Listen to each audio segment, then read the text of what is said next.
Well, hello, friends, and happy Friday. You've caught me woefully ill-prepared. I've got my olive wood piper pipe here, but I haven't packed it yet. And I'm just about to fill it up with some Prince Albert. And it is good to see that we already got quite a few folks out there watching us. Hello there. I will be saying hello to you all in just a moment, but I got to get the pipe working first. So yeah, I was in the mood for some burley tonight, and well, I'm always in the mood for some burley, but I wanted some, basic OTC type burley, and this olive wood pipe just does a beautiful job with the burley. So we're gonna have that, and of course we got a guest tonight. We got my buddy Nick, the Full Smoking Bar, going to be our guest, and we'll be getting in touch with him in just a little bit. But I'm going to be smoking this pipe, and then later on I'm going to switch over to the Matches Tribute pipe with, of course, some Haunted Bookshop. I tell you that because I don't like to interrupt the guests just to tell you what I'm smoking. I know people are curious. So let's see what's going on here. Where's my darn lighter? Hello, JMZ56, Signalman Tony, Ron H. Good to see you guys. Cogs and Sprockets, CJP Pipe Rescue, Mark in Rhode Island, Armchair Piper, Full Smoking Bar. How's it going, Nick? Good to see you. Pipes and Bees, Everett Young. Hello, Everett. Rob Charrett. Paul the Piper. Great to see you, Paul. Chuck Salzer, how you doing, Chuck? And the Meerschaum Mountaineer. Doing fine this weekend so far.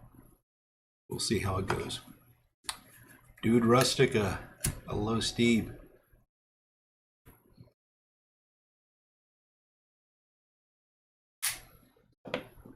All right, that should keep us going for a bit. So before we get into anything, I wanted to just ask you folks for a favor. Kathy Ennis, hello Kathy, good to see you. Casey Jones, Smoking the Ghost, good to see you folks. Glad you're here, Kathy. I was just about to ask folks to keep Steve in their thoughts and prayers, and I'm just wondering if you have any updates. How is he doing? And while we're waiting for Kathy to respond, our buddy Steve, the Kilted Piper Steve, wound up in the hospital this week. Kathy got in touch with me on Thursday. Was really sorry to hear that. I heard he was doing better yesterday, so I hope that's still the case. Just keep him in your prayers. Keep Kathy in your prayers. If you're a praying person, if not, think positive thoughts for them. We know Steve was a bit under the weather for a couple days prior to this, so let's hope he pulls through this just fine and is back in his shop in no time. And another somewhat similar thing is I found out yesterday that our buddy Kirk in Florida has been hospitalized, and I know Kirk's had some health issues in the past. So if you don't mind sending one up for Kirk as well. Kirk has been a long-time commenter and has been a faithful attendee of the live streams. So really hope he's doing well.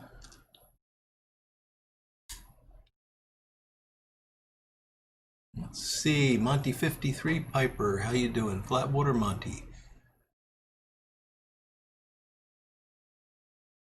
Oh, that's fantastic, Kathy. So Kathy says he's out of the ICU and might be able to bring him home tomorrow.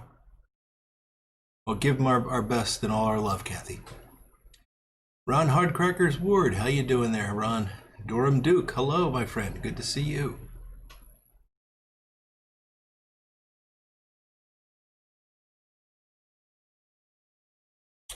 Kirk is here, Corvette Jim. Well, that's great to know. I hope. Oh, there you go, Kirk. Ah, you're home now. Fantastic. Low blood pressure. Yeah, that'll do it, Kirk. That'll definitely do it. Voodoo07, Harlow Piper. Hello there, OBX Piper. Michael Carr. Good to see you folks tonight.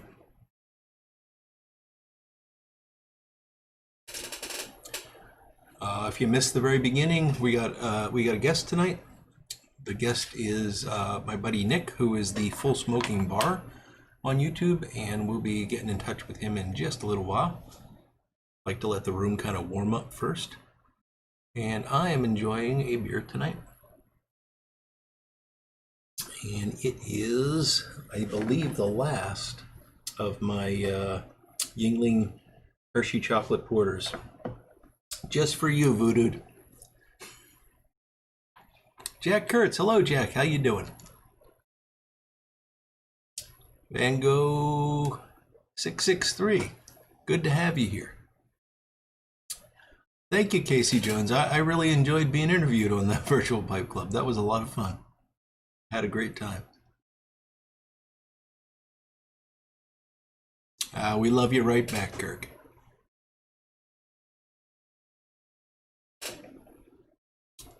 So Jack Kurtz is here. I'm looking forward to Sunday, taking a drive out to visit with Jack for a little while. We'll smoke a few pipes and share some tobacco. Should be fun. No, Big Dave, I don't have any Christmas themed tobacco. Haven't actually. So I did make what I think is going to be a terrible mistake, but I don't have any Christmas themed tobacco right now. But I did order from Boswell. So for you guys that haven't been following me for years and years, for a long time, every Christmas I would get this idea in my head that I was going to get a holiday themed tobacco, and it was always going to be an aromatic. And I went through aromatic after aromatic, and I don't like aromatics. It eventually becomes just stupidity on my part to try. I like some aromatics if they're not very much a chemical aromatic, but it's hard for me to know that up front. I have to smoke it to know. Well, I got away for a couple of years without doing it, and this year people have been talking about the Boswell aromatics, and I've never had a Boswell aromatic, and I thought, oh, maybe this will be the secret. Maybe I'll find that Christmas blend that I'm looking for, something that'll keep the wife happy when I smoke it, and I'll enjoy it, and I'll say, wow, this. So anyway, I bought 3 aromatics from Boswell. They are chocolate something or the other, a maple, because I really like autumn evenings, so I figured that one was worth trying. And I got the Christmas cookie because everybody talks about it. I'm terribly worried that this might be a giveaway in the near future. He said a Boswell aromatics. Let's just put it that way.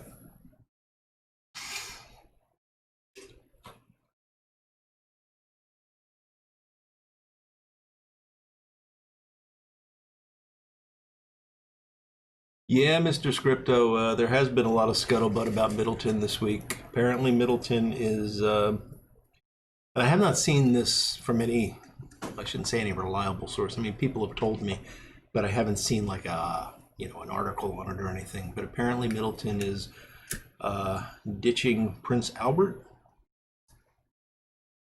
which coincidentally is what I'm smoking right now, and possibly Carter Hall, although I haven't. That's a late addition, the Carter Hall thing. I mean, people were speculating on it a few days ago. Yeah, we'll see what happens. Cogs and Sprockets, Luke Reisner, how you doing, buddy? Kirk from Florida is having some Old Dark Fired, Ready Rubbed, and Amphora Burley. Sounds good. Thanks, OBX. I'm glad to know the Christmas cookie is doable. We'll see how it goes.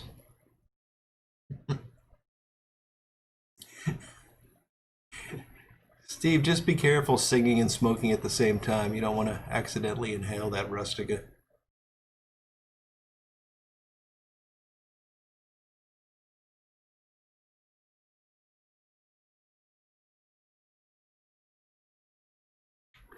Everett Young's got some haunted bookshop.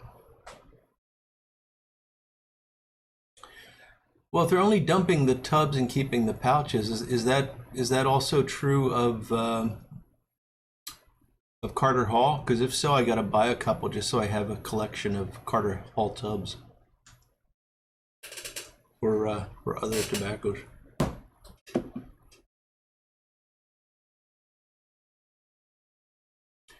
Oh, okay, Flatwater Monty. Sorry, I forgot to even mention it. But guys, let's get some selfies to Flatwater Monty. He's doing this Christmas montage. I talked about it last week. Go back and look at last week's live stream if you want links to his 2019 montage. It's a lot of fun to watch, and I think it's just great for us all to come together and just be visible for a few seconds in this montage. So get a picture of yourself to Flatwater Monty. It's flatwatermonty@gmail.com. Or if you want to check last week's live stream, all the information is there in the description.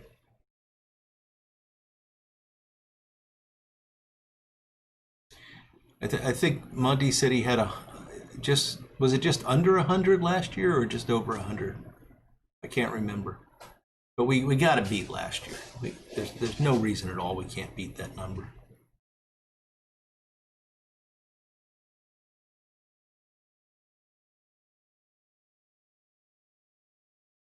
Big Dave, I've never been able to smoke one of the Cornell and Deal aromatics. They just seem to be completely chemical junk. The Christmas aromatics. The only other ones that I've tried have been the Autumn Evening, which I like quite a bit, and is it Bradyville, or I did a video about one of them that was okay.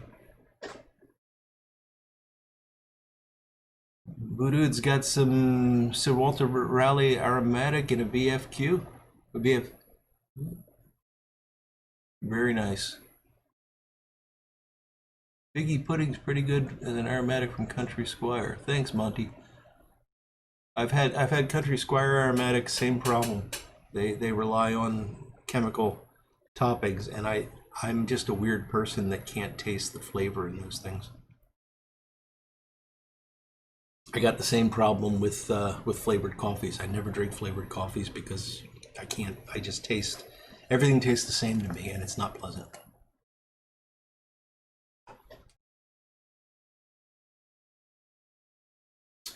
Oh, Ron, thank you. I appreciate you doing that.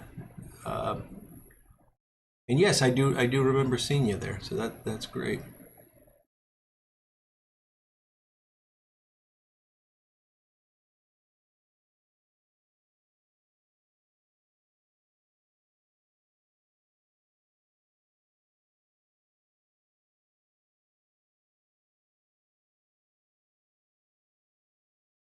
Yeah, Mark, the Peterson Christmas has been okay. That's a more natural aromatic, if you will. I made that term up, but it seems like they use spices and things like that in it rather than chemical toppings. But I've had it, one year and I really liked it. Another year it was just kind of bland. So,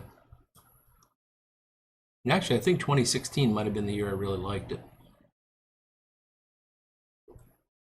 Hey, Jim, I saw your video on that, the black gold maple. I might have to try that one. Oh, Big Dave, you're a lucky man.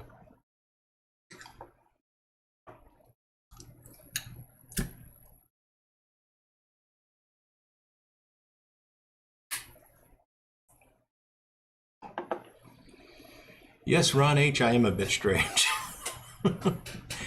It's not that everything tastes the same. All chemically flavored things taste the same. Everett, how was the hunting?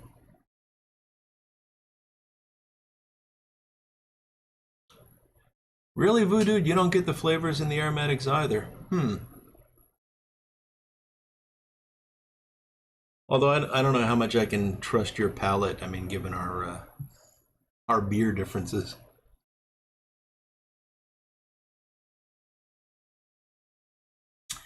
Yes, Mark, it was apricot.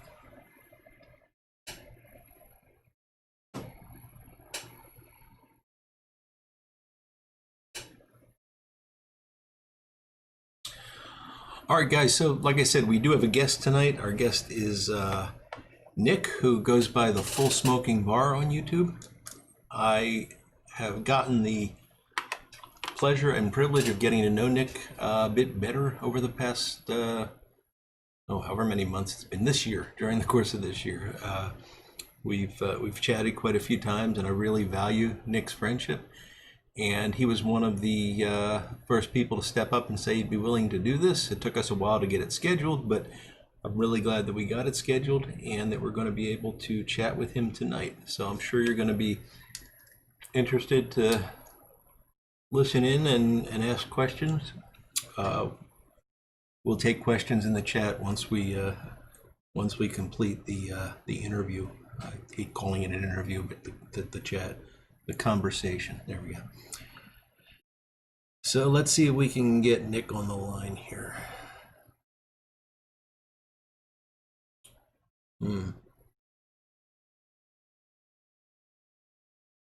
Well, that's not very helpful. Oh, there we go.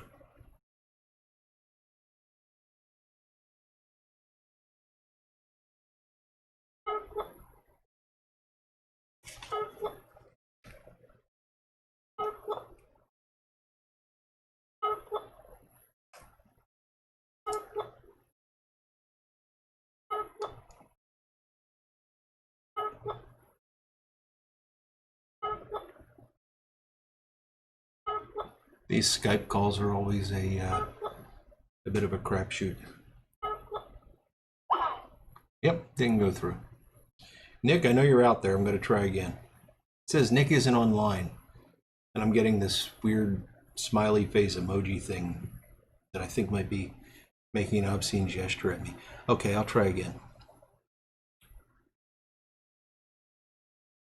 It says Nick was last seen days ago.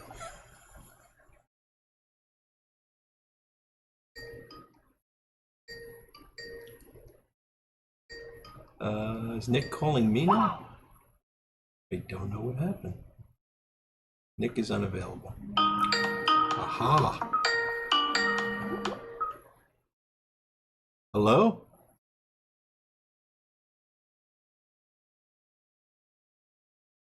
Hello?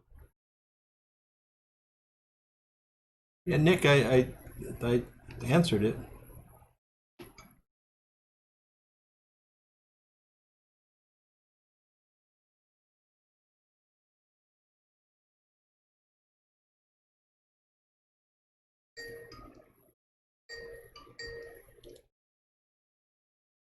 Hello? Try again. Hang on, I think we got you, Nick. You got me? Yeah, that sounds good. Can you guys hear that okay? It'll take them a minute to answer us, but yeah, I don't know what was going on there. You were calling me, I was calling you at the same time. Neither one of us were connecting, but such is life. How you doing tonight, my friend? Good. I gotta do something just a minute. Yep, take your time. Well, the YouTube feed is horribly behind the call here. There's about a 30-second delay. And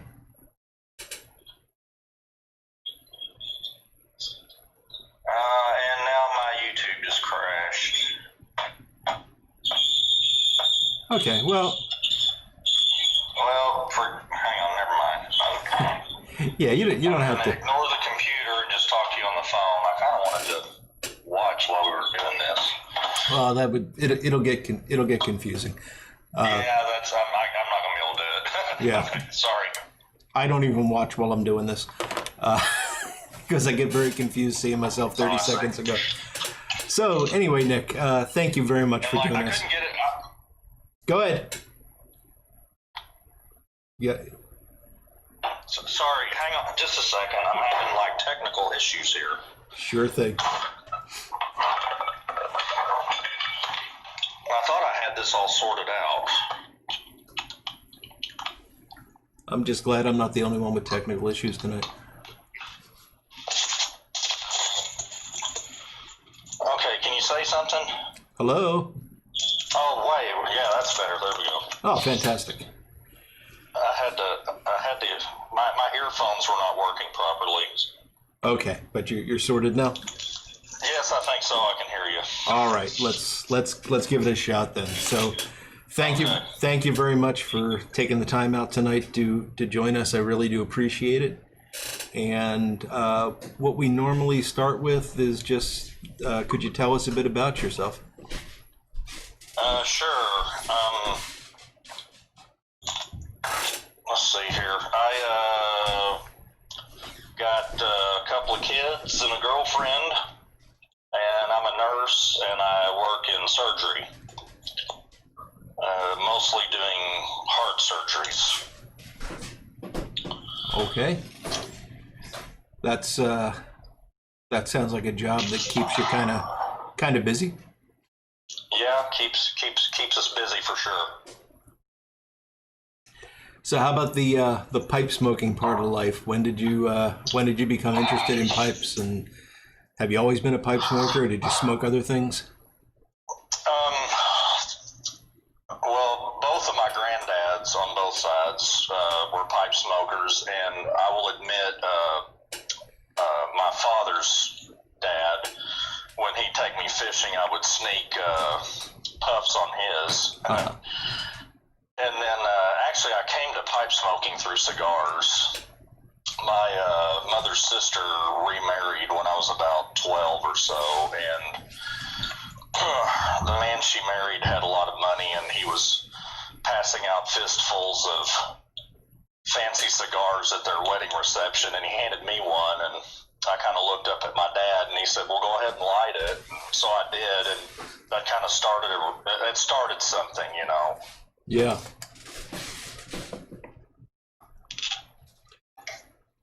So you continued with cigars then for a while?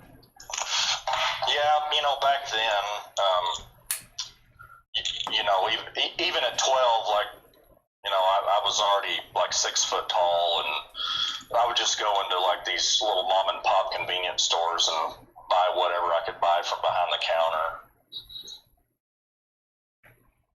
And then when I was 16, I was spent some time in Germany as an exchange student, and they rolled tobacco over there, and I rolled cigarettes for a long time. And I smoked cigars for many years, and I rolled tobacco for many years. Many of the tobaccos I like rolling are no longer available, so I actually don't smoke them anymore. And I guess eventually ran the gambit on cigars and got to where I got less interested in them, and I started smoking a pipe a lot more. I enjoyed the variety of tobacco flavors as far as pipe tobacco goes versus the variety of what cigars have to offer. Right. Yeah. It is really a very different world. And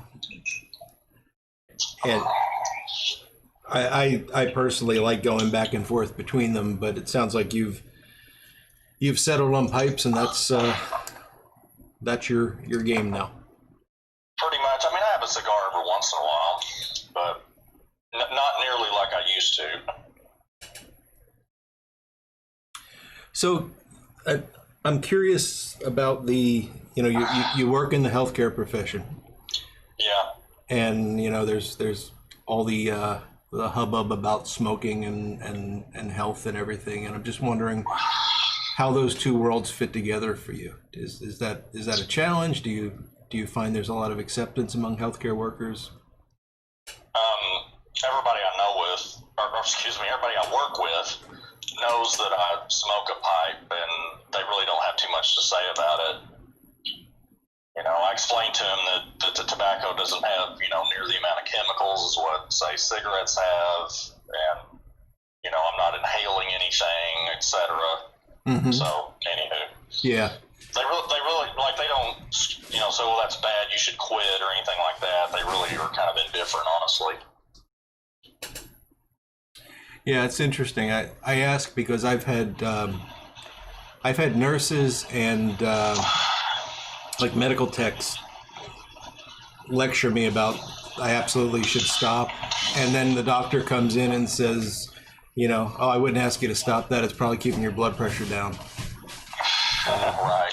So there's no consensus, I guess. Well, I mean, I think, by and large, cigarettes are bad. Well, of course, I think if you're rolling your own and buying, pure tobacco, it's probably a little bit better, but I mean, those have been proven to be harmful or whatever, but you know, I always look at the study they did on pipe smokers back in the 50s where they actually outlived non-smokers. And I think that, you know, a lot of that information never got re-examined and probably even buried a little bit because it goes against the anti-smoking propaganda that we're all force-fed. Right. Yeah.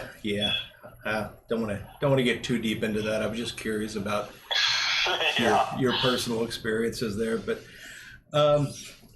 so we didn't talk about what part of the world you're in. Do you mind talking about that a bit? No, not at all.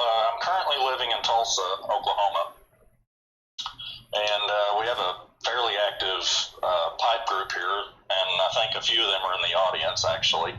Ah, fantastic. So that's cool. Yeah, Chuck Salzer, I think he said something earlier. He's a buddy of mine. Okay, yeah, I did see Chuck in the chat room. Yeah, and then but I grew up in Arkansas. I was born in Florida, but grew up in Arkansas, and then I wound up here in Tulsa through travel nursing, actually. Ah. And I assume you just found it an attractive place to settle down? Well, I met someone here, and so that kind of, you know, gave me impetus to stay. And then my kids actually really liked the school they were in here, and they didn't want to move around anymore. So we stayed here for a while. Next year, I plan on going back to travel nursing after they graduate high school. So.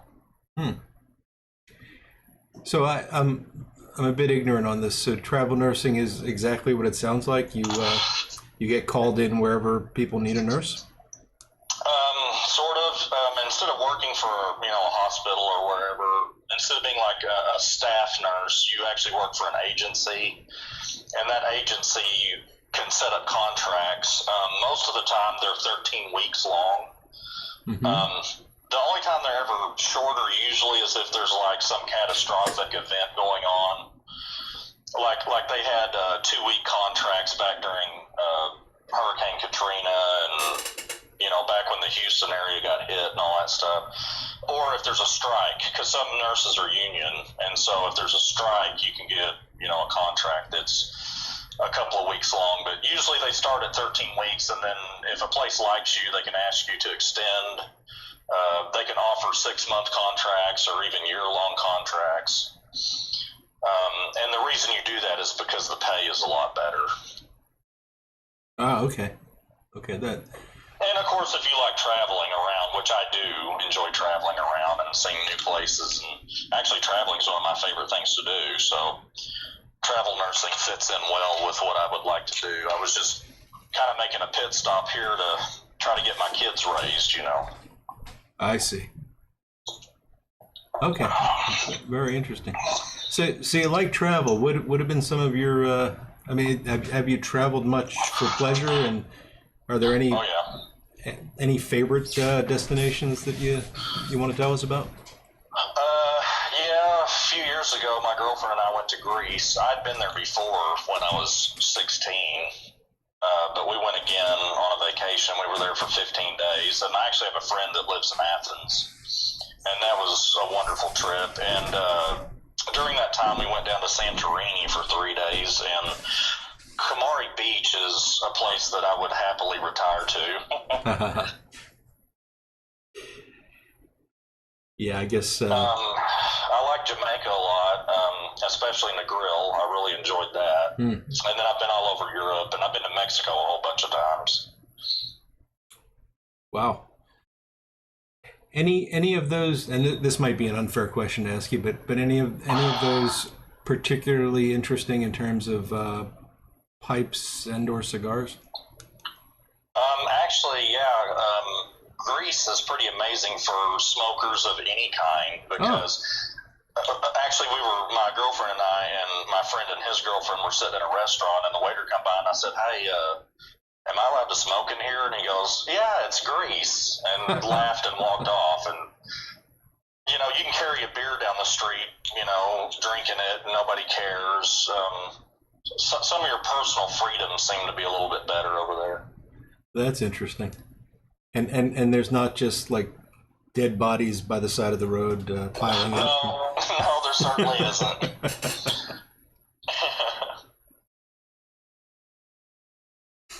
No dead bodies. So what do you? I can see you, but the folks out there can't see you. So what are you smoking tonight? Right now I'm smoking Haunted Bookshop in my Friday Castello. I'm not much of a Savinelli smoker, but so I'm smoking my Friday Castello, I guess. Okay, and that's what number is that? This is a shape 55. 55, yeah, that's a really cool shape. And I'm drinking some Yinglings. Ah, very good. Very good. Yep. You know, there's a guy out there that doesn't like you. Uh-oh. I have no idea what that's going to do. Are you still there, Nick? Are you there? Yeah, I had an incoming call. Sorry.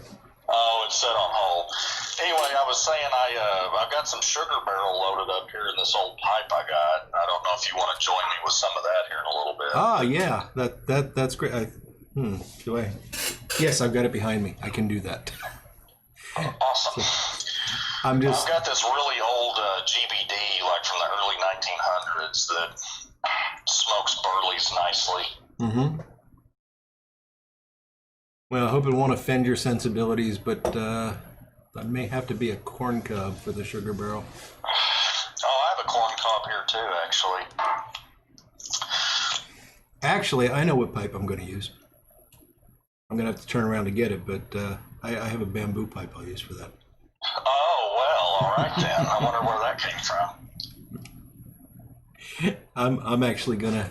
Can I reach it from here? Did you fix it? No, I You were haven't. having some trouble with it. I have not fixed it, and yeah, I probably shouldn't, because I'm afraid it's going to crack more unless I fix it first. But for you guys that maybe don't remember, Nick made me a really nice bamboo pipe that is actually made out of bamboo, and it smokes great, but unfortunately the shank cracked on me, and I'm afraid that if I don't fix it and I smoke it more, it's gonna crack further.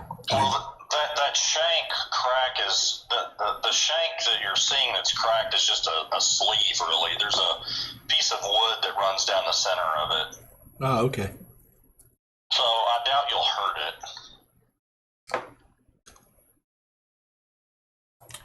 Well, let's. That's just for the bamboo shank on the outside is just for looks. Gotcha. Well, give me 1 minute and I will fetch that pipe.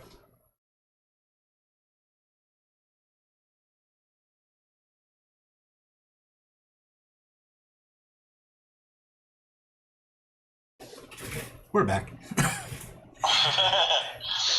So this is this pipe's about done. So okay. Well, I'm gonna fire that other one up here tonight.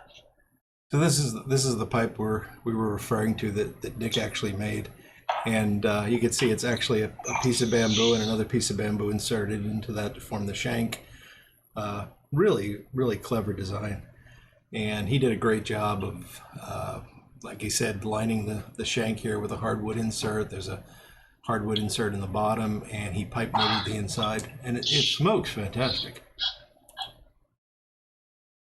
The only problem is there's this, I don't even remember where the crack is now. Well, anyway, there's a small crack in the bamboo. Well, I know the little Delrin tenon sleeve in there, I thought slipped out on you, is what you were saying. Yeah, I think that's right. But you know what? I'm not even going to take it apart. I'm just going to smoke it. And I'll load up some sugar barrel. How about that? Isn't life wonderful? So, so you, I assume you would identify as a burley lover? Definitely. I smoke a lot of burley. Lots and lots of that. I would say McBaron's H&H Burley Flake is my favorite. And honestly, Jupiter's creeped up just about to the number 2 spot. And then I smoke Carter Hall by the bowlfuls.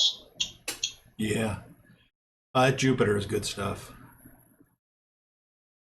I'm going to have to invest in some of that after I get through the holidays. So that is sugar barrel. Oh man, sugar barrel's great. I haven't had it here this in a while, actually. Yeah, I really like Sugar Barrel, and I'm sorry, guys, you can't get Sugar Barrel. I'm down to a very small amount of it. I maybe have about an ounce and a half or 2 ounces left.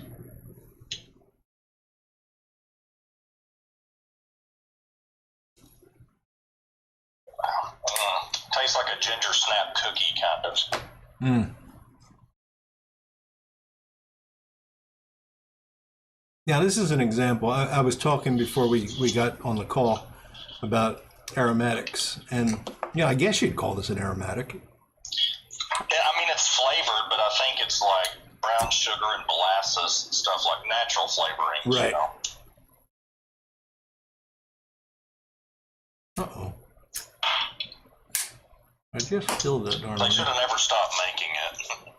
No, but I don't know if you saw the discussion earlier about Middleton, and I'm slightly distraught over that. yeah,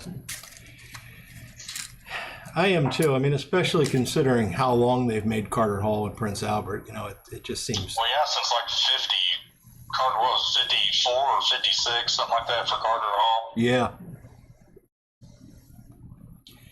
Just seems like we should be able to get them declared national landmarks or something. Well, I know they've got to be selling Carter Hall by the tubfuls. I don't know why they would discontinue it. Yeah.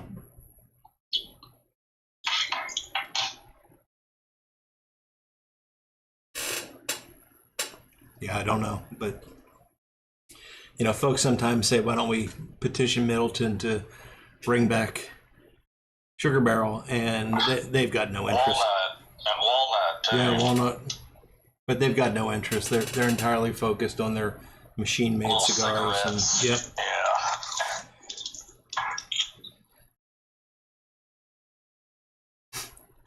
Yeah. So you like Burley quite a bit, but you do occasionally enjoy some Virginias, Vapors, other things. Yeah. I would say Vapors are probably my number 2. I really like Stokeby's Luxury Navy Flake, and my favorite one is probably Dan Tobacco's Salty Dogs. Mm. Yeah, that is good stuff. And then I don't smoke a lot of Virginia. There's one in particular I like a lot. It's F&T's Vintage Flake. I smoke it pretty frequently. And then I do like an occasional English. Actually, one of my favorite tobaccos was a McClellan blend. It was Blue Mountain, Balkan Blue Mountain or whatever. Mm-hmm. But I don't have it anymore. And so I've been smoking Maltese Falcon as kind of a replacement. Right. So,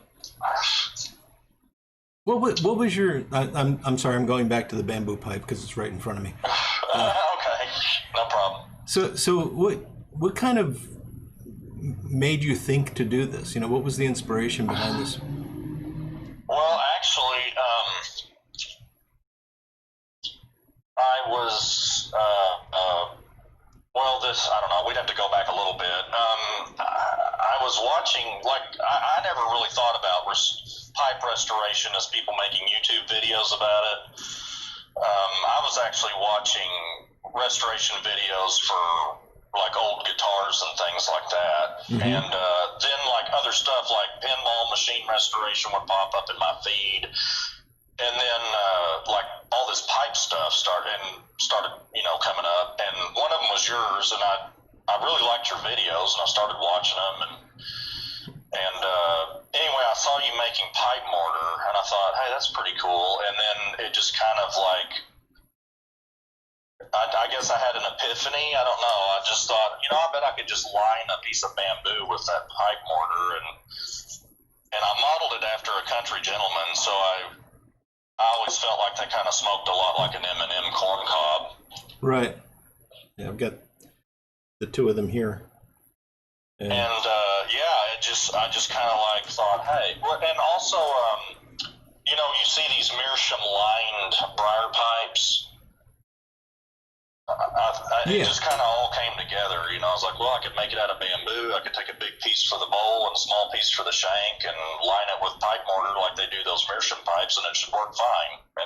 And it does. Mm-hmm. Yeah, it's really interesting. It just works. So there you go. It just kind of came about through a stream of thought, I guess. Mm-hmm.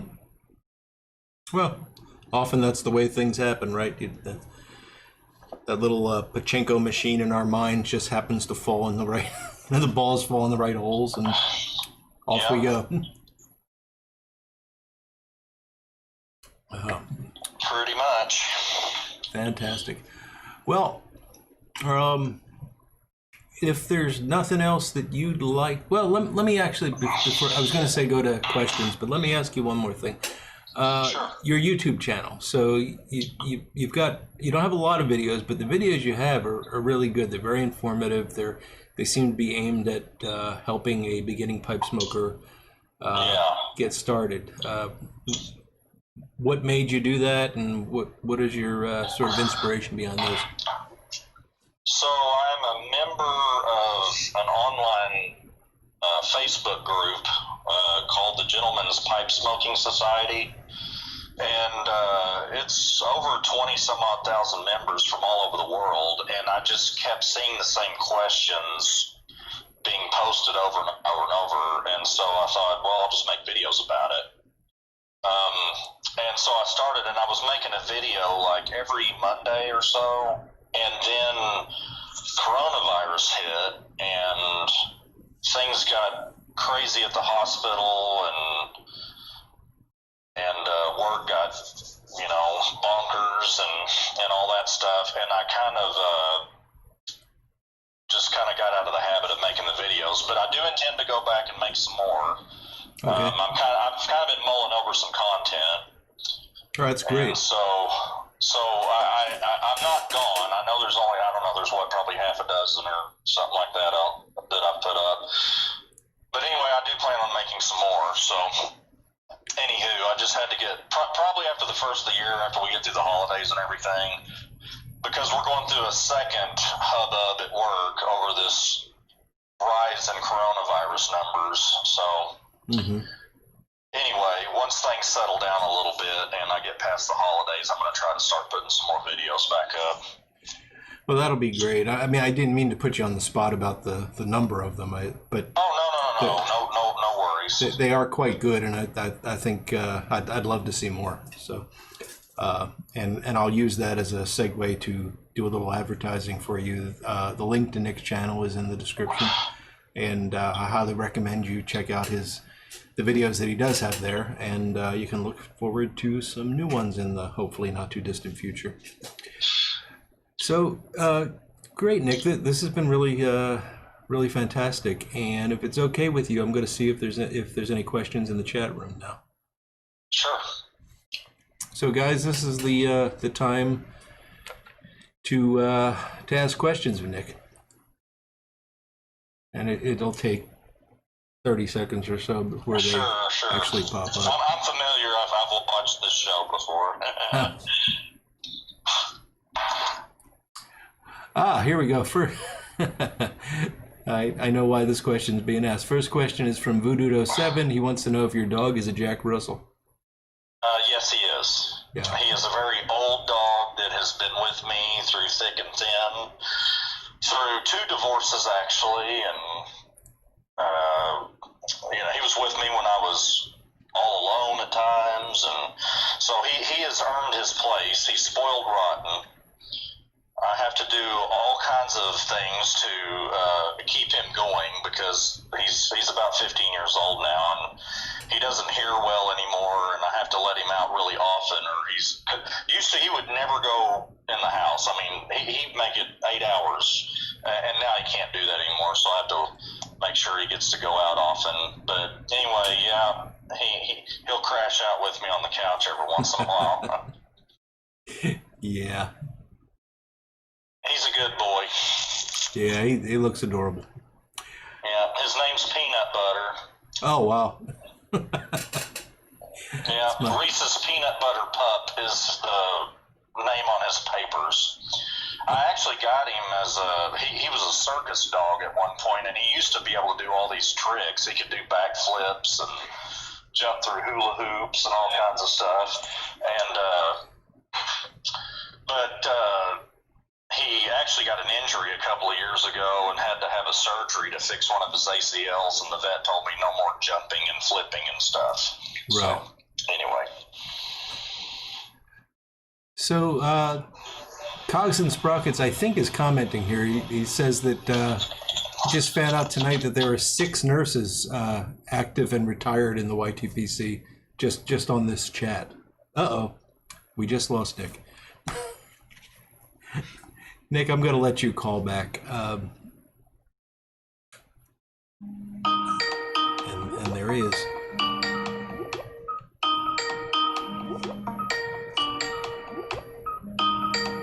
But I can't answer it.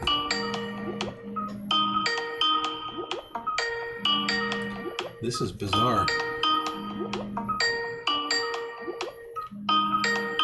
I don't have an answer button. I'm trying, Nick.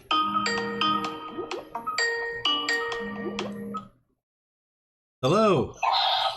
Hello? Sorry.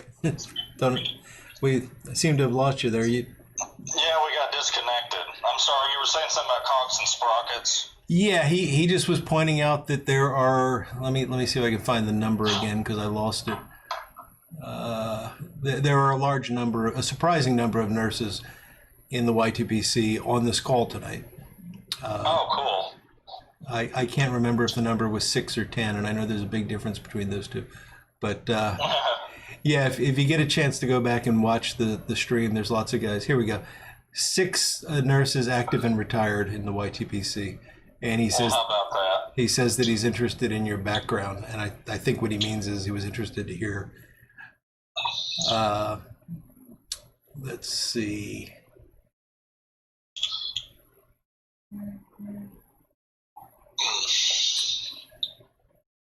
Sorry, I'm scrolling and trying. So Kirk from Florida wants to know, how long have you been smoking a pipe? How long have I been smoking a pipe?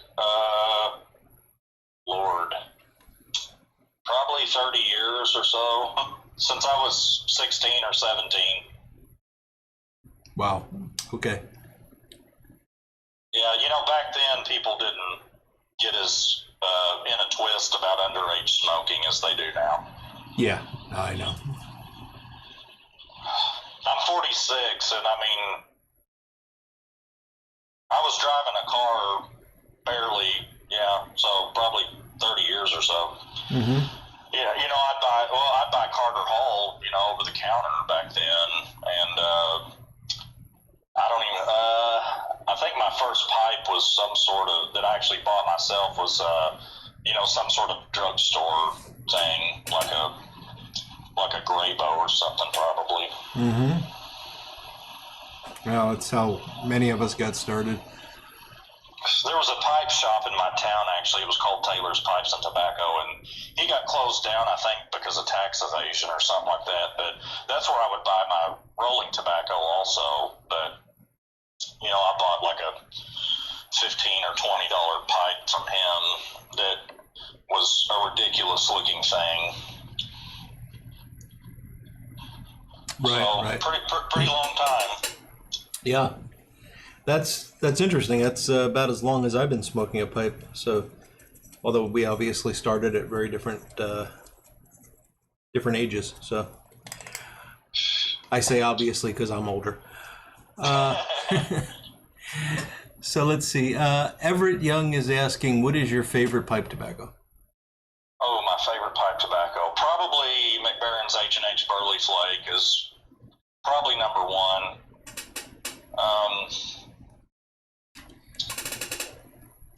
Yeah, probably that one. Oh, that's a good choice. Although I like Best Brown number 2 a lot too. That's another good choice for sure. For sure. I love the Germain and the Gallup blends. So any of that stuff's usually pretty well received. So, folks, any other questions for Nick before we let him go here? We'll just give it another minute or so, Nick. Sure. I'm panicking because I just realized I did not bring the power cord over. Oh, did I? Maybe I did, and I just didn't plug it in. Well, we're just fraught with technical difficulties this evening, aren't we? We are. We are.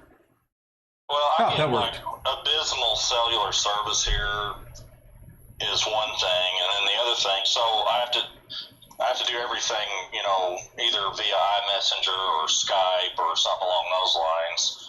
Mm-hmm. And I don't smoke in the house, so I'm down in my shop, and it almost gets good Wi-Fi signal. Right.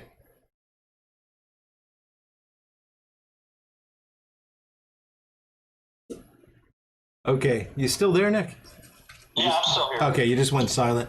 All right, we're going to make this the last question. If you had to pick a place to nurse forever, where would it be? Oh goodness. It's a great question. Man, that's a tough question. I'm sure. I don't know, because like I say, I intend on travel nursing here next year once my kids are 18 and out of school. The whole thing is I like to travel so much, and you make quite a bit more money doing that. So I can do 13 weeks in a city I've never been, and then go spend a month on a beach somewhere after that. So I don't know. That's a tough one. I actually don't know the answer to that. Fair enough. I mean, as far as specialty, it would be surgery, obviously, but there's all kinds of nursing. You can jump out of helicopters. You can do various specialties via floor nursing. I actually used to be a jail nurse too.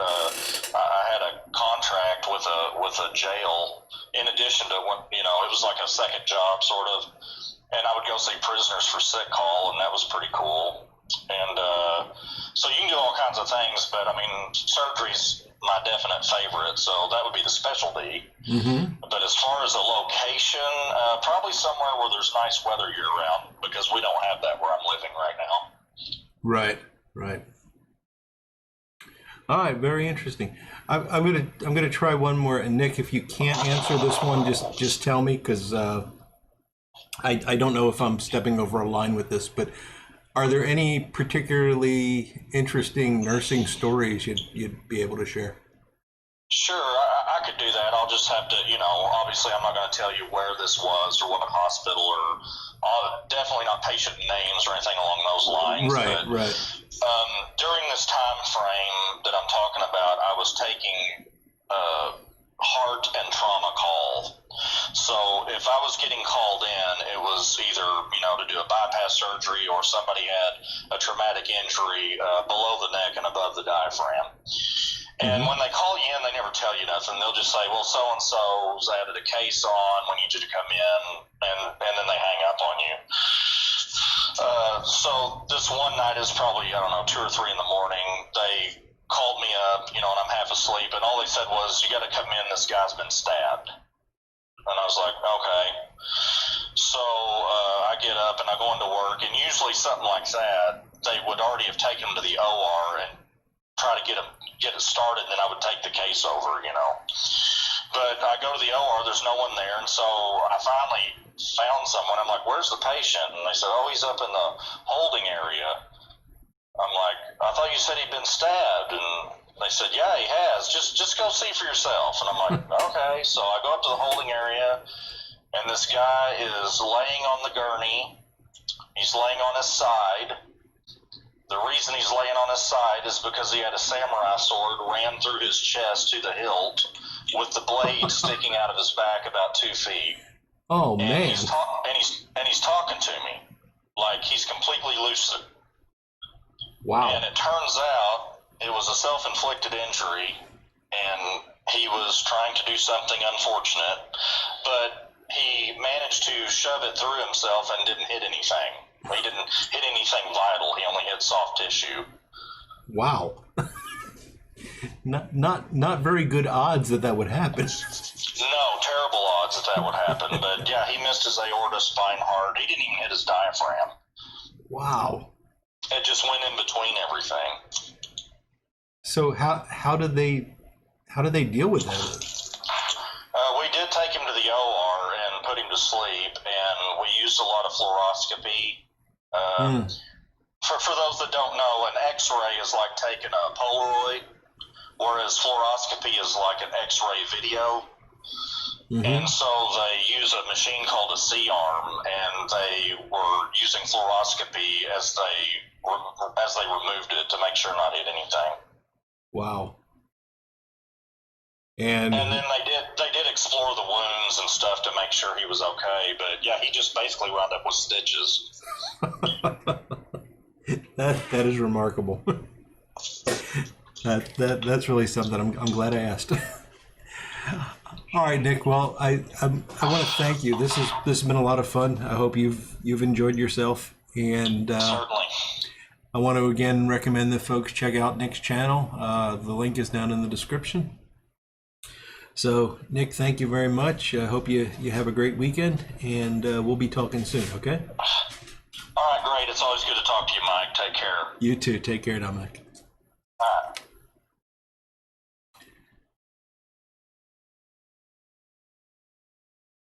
Well, folks, I may have hung up. I don't know.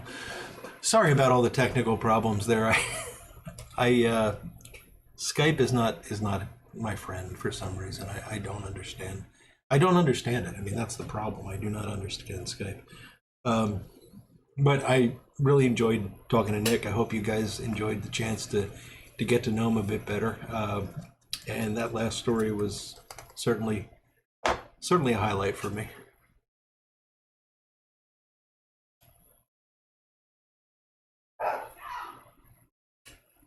Rob Austin, wow. I would guess if you're going to kill yourself with a drill press, you would have to be putting your head on it.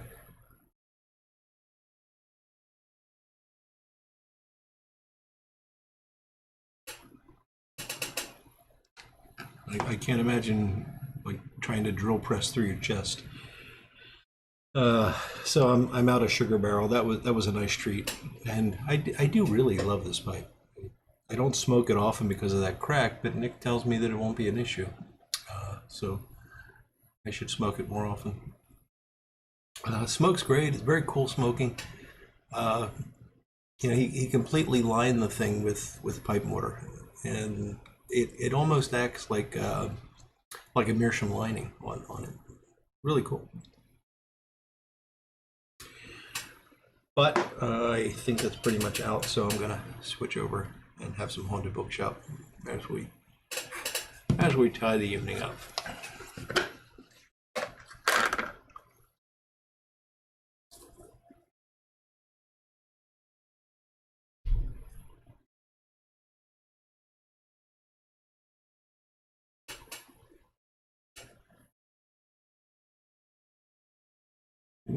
Hello, Robert Miller. Good to see you. What is this basement you guys been talking about? I kept looking up, seeing something about a basement. It's apparently a basement full of tobacco, based on what Monty 53 just said. Drill pressed your hand. Wow.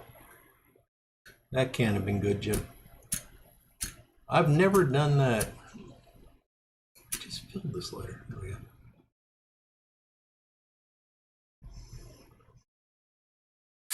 Although I have had things get out of control on me on the drill press, which you'd think you'd only let happen once, but I ain't that bright.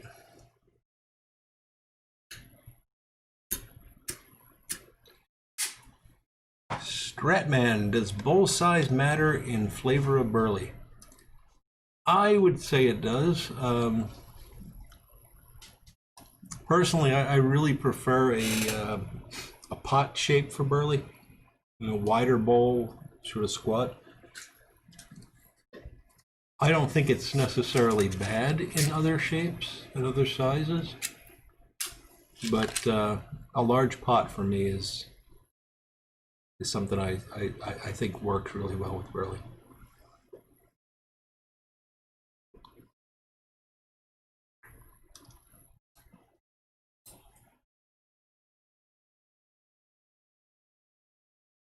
Basement at Paul's Pipe Shop. Gotcha, Jim.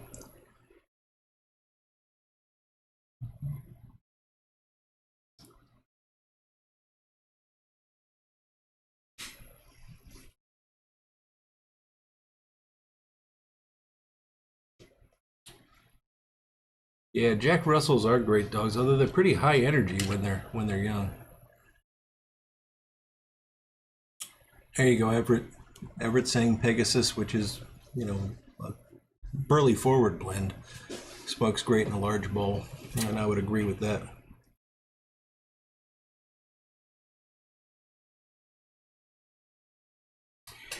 Yeah, Jim, that's the danger with a drill press, and you know you should always clamp everything down before you drill on a drill press.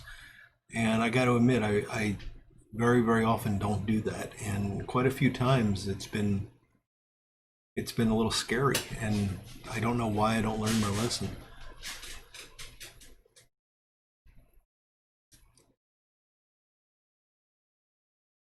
Kevin Berenger, it's funny you mentioned that. If you guys saw my virtual pipe club interview, I have not started any pipe cleaner fires. I've been really good about separating the pipe cleaners from the ash, and so that has not been the problem. But I did have an ashtray that, you know, I was using it all week while I was working, and then that Saturday I was sitting there with the same. I hadn't emptied it, and I dumped out some. There were still embers in the dottle when I dumped it out because I was kind of preoccupied with what was going on. And the darn thing started to smolder and smoke really bad. And I thought, oh man, if I'm going to have an ashtray fire on, you know, during this live interview, it's going to be quite embarrassing. Fortunately, it did die down and it wasn't such a problem. Andrew C. Fooling around with bowl coating, sour cream, and activated charcoal. Yeah, I've heard a lot of guys use that. I don't like that idea either, Andrew. I don't use bowl coatings for anything. The closest thing I do to that is when I do the pipe mortar to like raise the bottom up. You know, so if the pipe was misdrilled and you need to put pipe mortar in the bottom, I'll always put some around on the walls of the bowl because the pipe mortar builds cake faster than the briar. But I prefer to just not have a bowl coating. Ow, Steve, that can't have been pleasant. Cut his finger off on the table saw.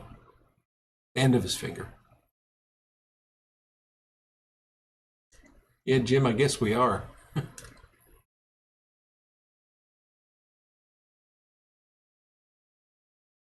Oh, Big Dave, the quill broke? That's remarkable. Hard-handed, more like.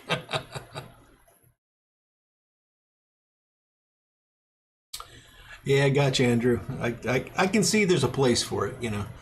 And I guess if I had to, you know, if I had something like that, I'd probably do either the honey or the sour cream and activated charcoal. Those are the two that I see most often.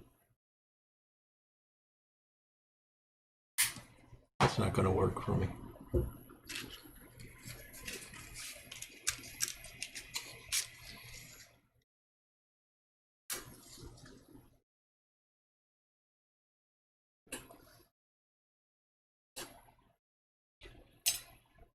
Arlo, are you asking me about the dog?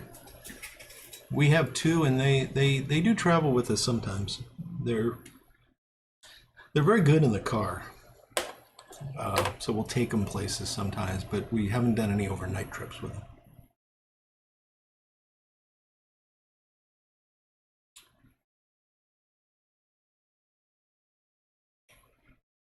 Jim's not allowed table saws. Well, Jim. Yeah, I mean, it's funny. I have a table saw. I don't use it very often, but boy, when I need it, it is just the best tool I own.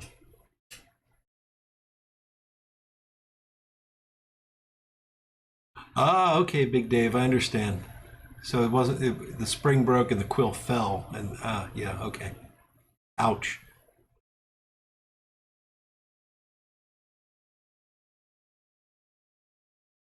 Good to hear, Rob Jarrett. I'm really glad. Uh, yeah, I've gotten nothing but good feedback on the pipe mortar, and I'm hoping that if it wasn't working well, people would have let me know, because I don't want to be promoting the use of something that's not good for your pipes. But so far, pipes I've used it on personally, all the pipes I've used it on for customers, and everybody that's given me feedback on YouTube, it's all been positive.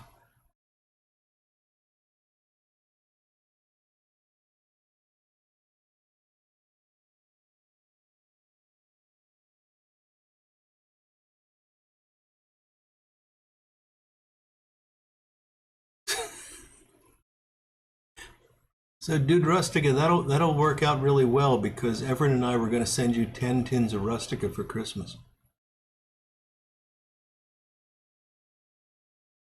And I agree. I went most of my pipe smoking life without pipe coatings, and they've only appeared in, I don't know, the past 8 or 9 years. They seem to be much, much more common.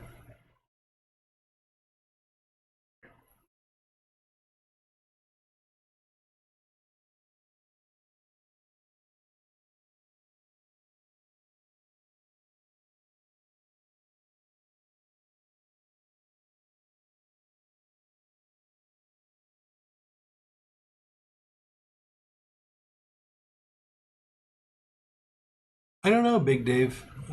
Is there coating on the bark of a ROP pipe? I don't know. The ROPs that I've restored, I've actually put a light coating of shellac on them, which is more to preserve it than anything else. But I don't know if they originally came with anything on them.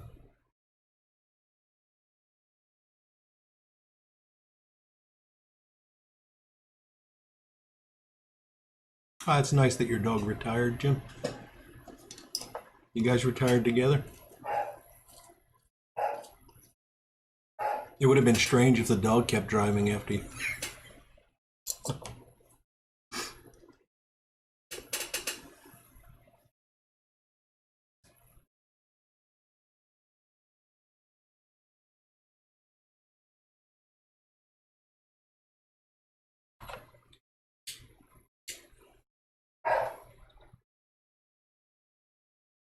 Bia Nansen, you can be pretty good with, you can do pretty good work with a skill saw. I'm not surprised. And yeah, an aged table saw can be a pretty lousy tool as well.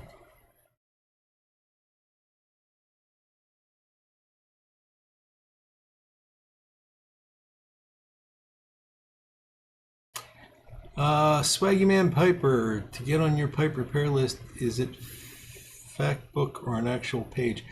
If mostly you just got to send me an email. You can get in touch through my webpage, which is canerodpipes.com, and there's a how to order page there. And if you check that out, it'll get you in contact. But if you just want to send me an email to canerodpiper@gmail.com, that works too.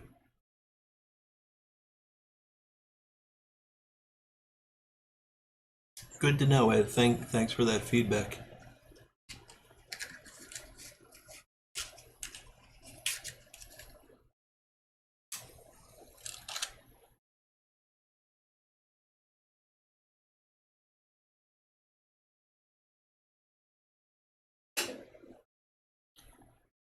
So Michael Case, but 50 odd years of pipe smoking, then were you smoking pipes during the heyday of stingers?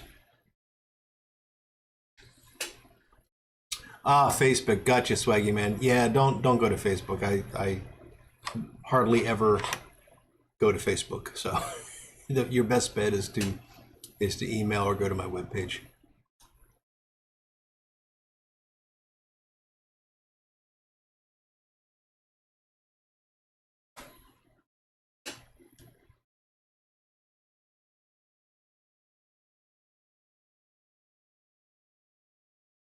Unfortunately.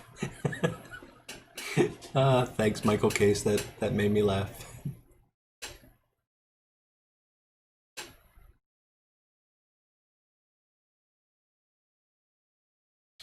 Strapman, if you're asking me, I don't have an answer. I don't make pipes. I just fix them.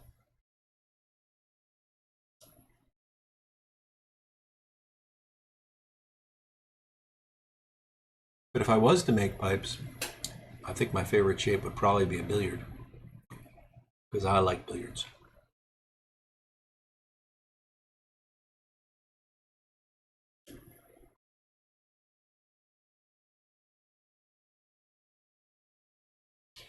Yeah, stingers, I don't understand them.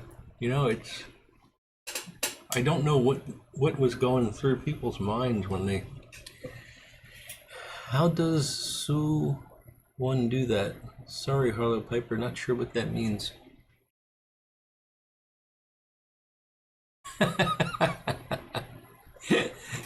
Everett, that's hilarious. Thurman, Everett's cat likes his pipe cleaners.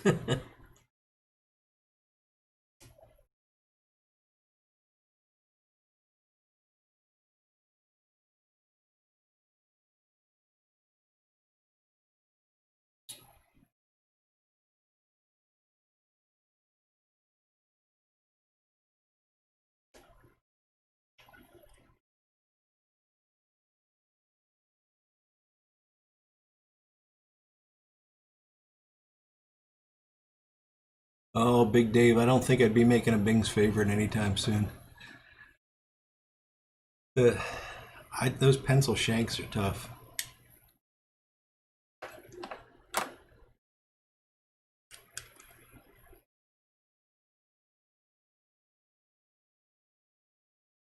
Yeah, Mark, that's probably as close as you're going to get to a Bing's favorite by me.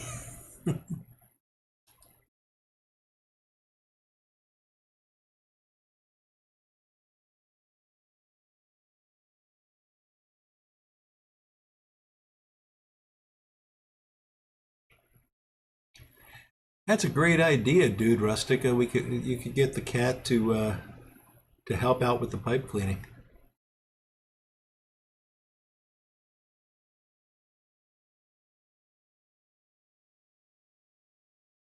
A lot of them come out, Monty 53. I've run into a few that were permanently embedded in the stem, but even then, if you heat up the stem with a heat gun, you can usually pull them out. So I guess it wasn't so permanently embedded. Are you serious, Michael Case? So my dogs, I'll tell you a funny dog story. My dogs seem to be afraid of tobacco. I don't know how else to explain it. So if I am packing my pipe, they'll come over because I'm doing something and they want to see what I'm doing, especially if it's a plastic bag, because there might be a treat in the bag. And I'll offer the bag, you know, because I get the same result all the time. I mean, the first time I did it was probably stupid because, you know, you don't want your dogs grabbing tobacco, but usually they'll sniff it and then run away. There's something about the tobacco that they just don't seem to like. I don't understand it, but or maybe they're just not interested in it and they've got better things to do. So I had, what the heck was the tobacco? Oh, it was the Boswell's private stock, the Boswell Vapor, which is very good. And I had gotten that in. It was in a bag, and Isabel, the bigger of my two dogs, they're sisters, but one is much bigger than the other. She sees me opening this bag, and she comes over, and she's, you know, very interested in all that. I do what I always do. I hold the bag out, and, you know, offer it to her so she can sniff it, and expect her to run away. And the stupid dog goes and licks the tobacco. I can still see the tongue coming out and going back into her mouth covered in bits of tobacco. She then chewed and smacked her tongue and looked very disturbed for a while. So don't offer your dogs your tobacco. You never know. I mean, it's funny. I don't know what is in that Boswell that made her act differently, but I must have done that to her, I don't know, over 100 times, and she's never showed the slightest interest in it. But that one tobacco, her tongue just shot into that bag.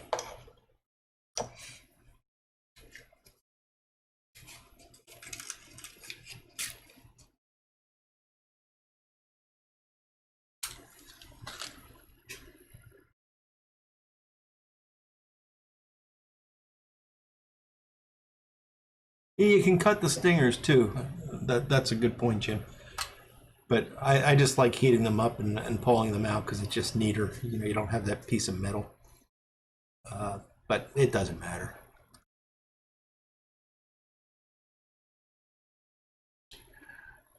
You know, Dave, I never thought of that. I've seen those that kind of have the scoop at the bottom. I never actually thought about them as being used for cleaning the bowl. I don't know if I would want to do it, but yeah, maybe.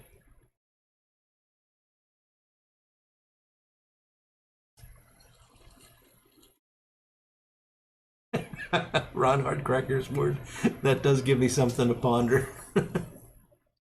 Although this was pretty nice tobacco.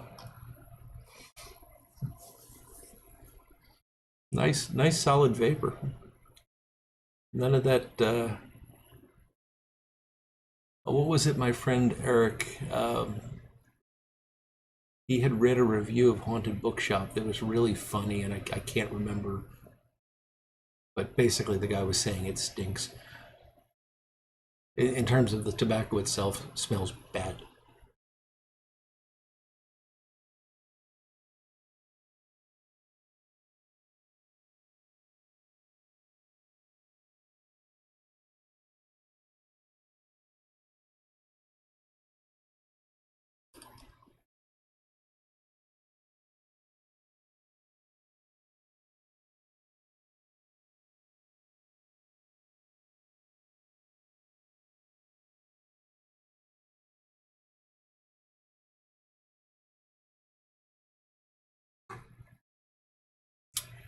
Yeah, Cogs.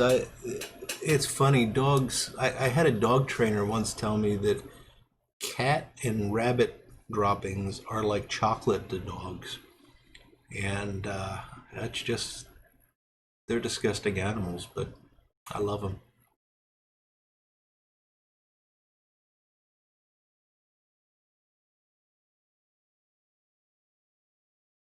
Well, there you go, Swaggy Man Piper. That'll work.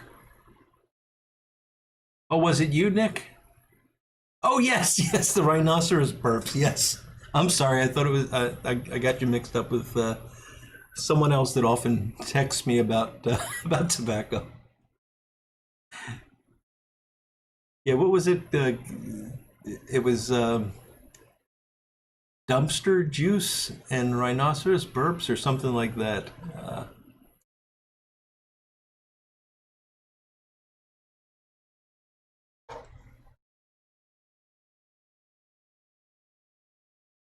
Oh, dude, Rustic, wouldn't that be nice?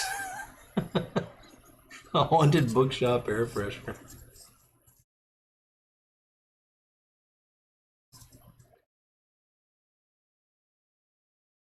How are we doing here? Yeah, we got. We'll go for about another 10 minutes. I think I'm down to the bottom of the bowl here, so I might repack.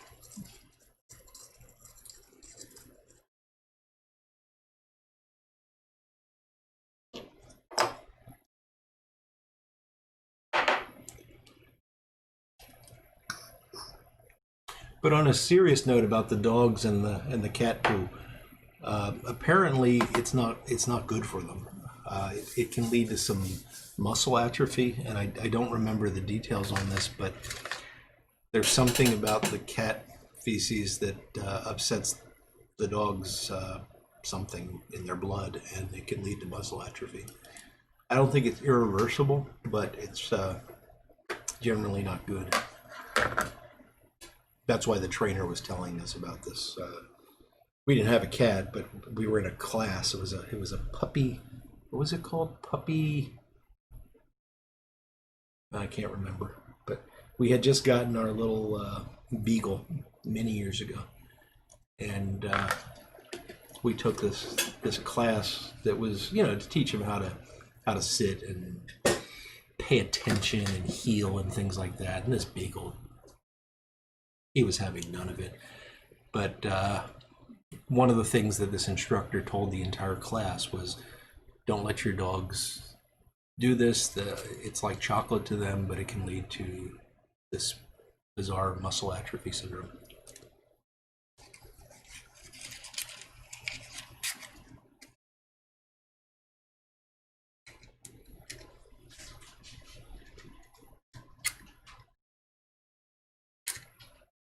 Oh yeah, Cogs. I wasn't trying to say that you didn't try. I know how hard it is.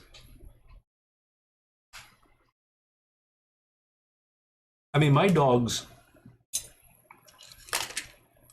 If I don't clean up the yard constantly, they go out and they seem to prefer to eat the poop in the yard over their dog food. I don't understand it. You think the cat actually fills them in?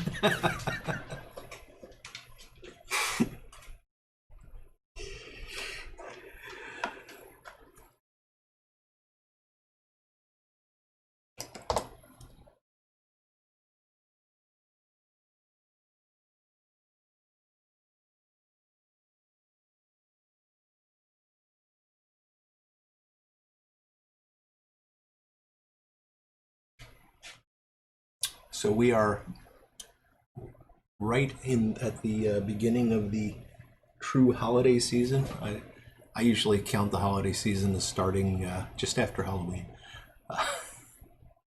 because I've said this before, but I really enjoy Thanksgiving. It's probably my favorite holiday. But I'm actually on vacation now. Today was my last day. Unfortunately, all of next week I have to work. There's all these meetings that I have to attend, but I don't have to, in between the meetings, I can just go and turn off the computer and go on with my life. So that's okay.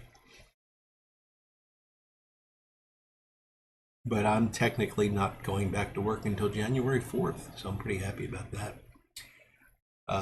Been a tough year. I think we all deserve a nice holiday break.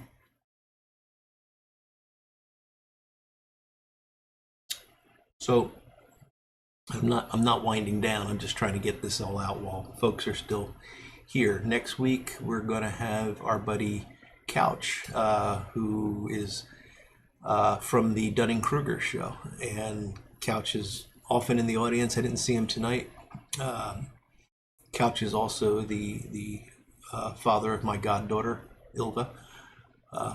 If you're not in on the joke, Ilva's Couch's dog.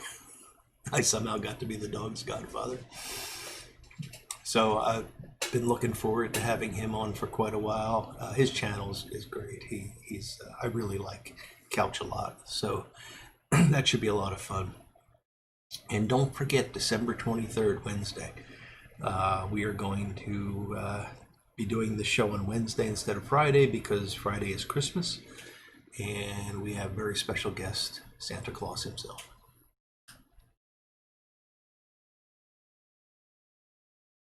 Now, Santa will probably not be able to do the full show because he's busy. It's his busy time of year. But we'll definitely, I'll chat with him for a little bit, and then you guys will be able to ask some questions. And I think that'll be a lot of fun because, when I asked him to do this, he said, there won't be any kids, will there?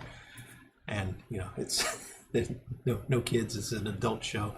I actually restricted that show to adults because I thought with the thumbnail with Santa Claus on it, I might be drawing kids in, and I didn't want to do that. So that's a restricted one. You might have to prove that you're of age before you can get into that one.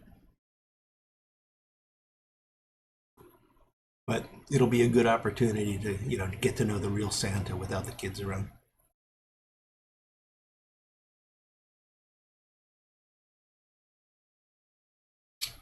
And I'm going to try, and I'm not promising this, but I'm going to try to squeeze in a giveaway next Saturday. Not tomorrow, the next Saturday. I don't know if I'll be able to do that or not, but I'm going to try to.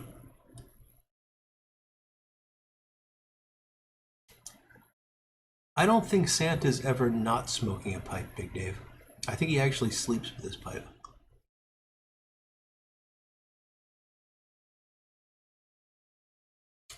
All right, Beershire Mountaineer, thanks much. You have a good evening and a great weekend.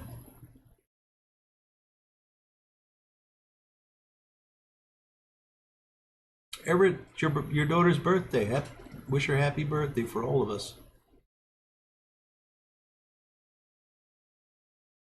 Yes, Boris, you're close to Santa, aren't you?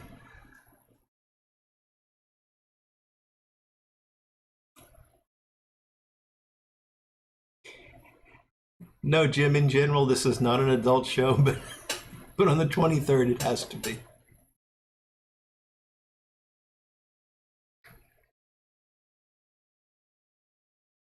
Well, Michael Case, I guess it depends on which side of Santa you get on.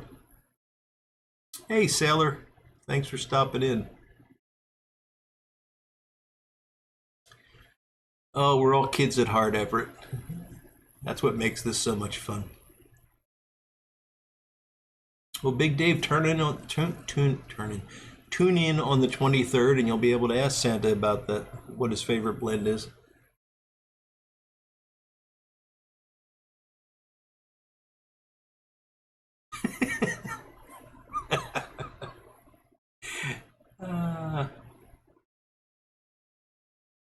Ron Hardcracker's word: if Santa says he's vaping, I'm just gonna hang up on him.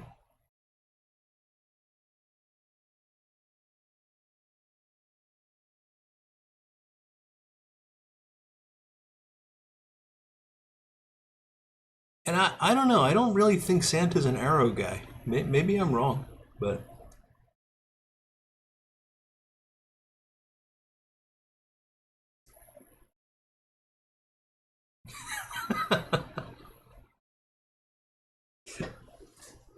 good deal, Everett. Glad you can make it.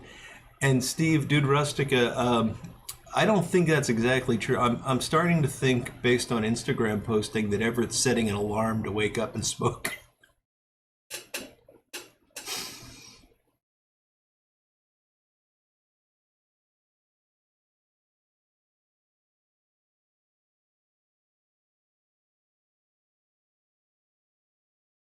If you guys aren't in on the joke, Everett smokes a lot of tobacco.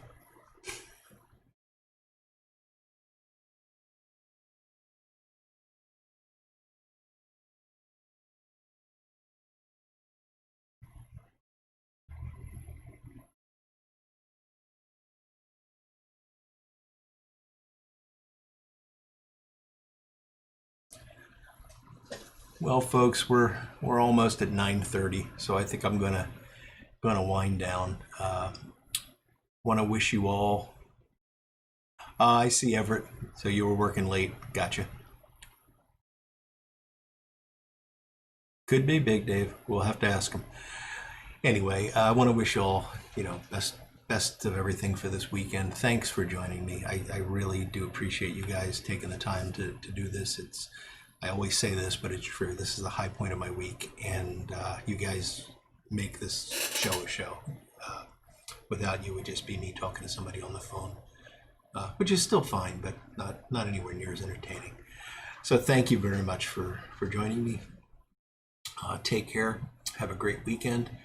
Hopefully I'll see you with a video on Sunday. We'll see how things go, because I am visiting my friend Jack Kurtz on Sunday, so I may not have time to put that together. But we'll see how it goes. And hopefully you'll join me on next Friday for our chat with my buddy Couch, our buddy Couch. I think you'll definitely enjoy that, so I hope you can join us. Y'all take care now, and we'll talk soon.